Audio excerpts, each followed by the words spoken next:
All right, this is Douglas Koppenhofer, Director of Digital Accessibilities for Crawford Technologies, which is located right here in Colorado.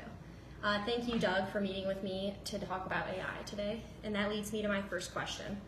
Why would anyone need a virtual assistant like Alexa, would you say?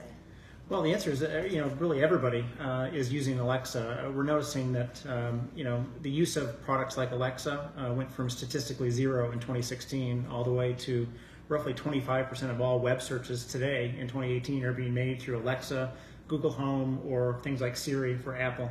So it's very significant, and the uses are very interesting to us because we are, as you mentioned, my title is Director of Accessibility at Crawford. We're, really noticing that people who have disabilities are starting to adopt this kind of technology because it makes their lives a lot easier. They can interact with a computer without having to touch a keyboard, without having to see what's on the screen, and that's very important with people with disabilities because they need to be able to interact with things and get answers.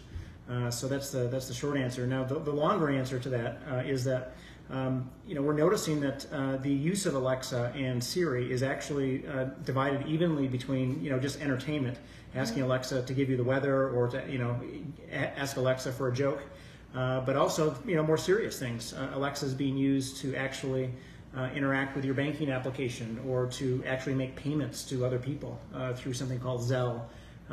So Alexa is becoming a very serious, version of artificial intelligence. So we're very excited about it. That's crazy. Okay. Can Alexa learn? Would you have, based on your experience? It's a really good question. Yeah, Alexa can actually learn because it's actually a cloud-based technology.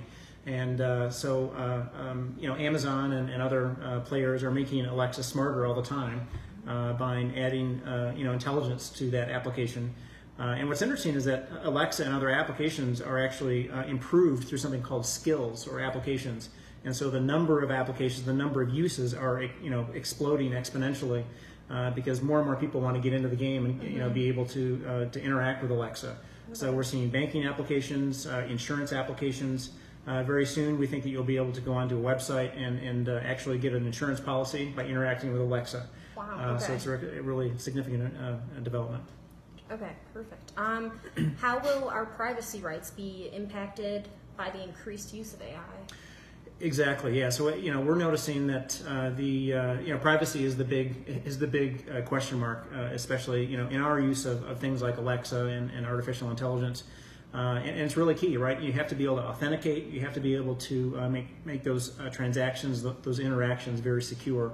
And there's a lot of activity there, but I think that's the part that's lagging in this whole area and something to really focus on and make sure is there before you really deploy to an enterprise application. Great. Do you think that AI will displace human workers like Amazon or other corporations like that? Yeah, we're concerned about that also. I think in the short term we'll definitely see some displacement because we'll see workers who, there's a whole economy now building around the building of skills or applications for applications like Alexa.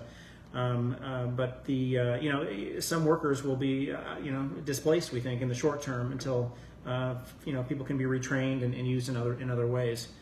So the really key thing here is to push that sort of retraining and to funnel people into those areas and those skill development areas that take advantage of the new frontier.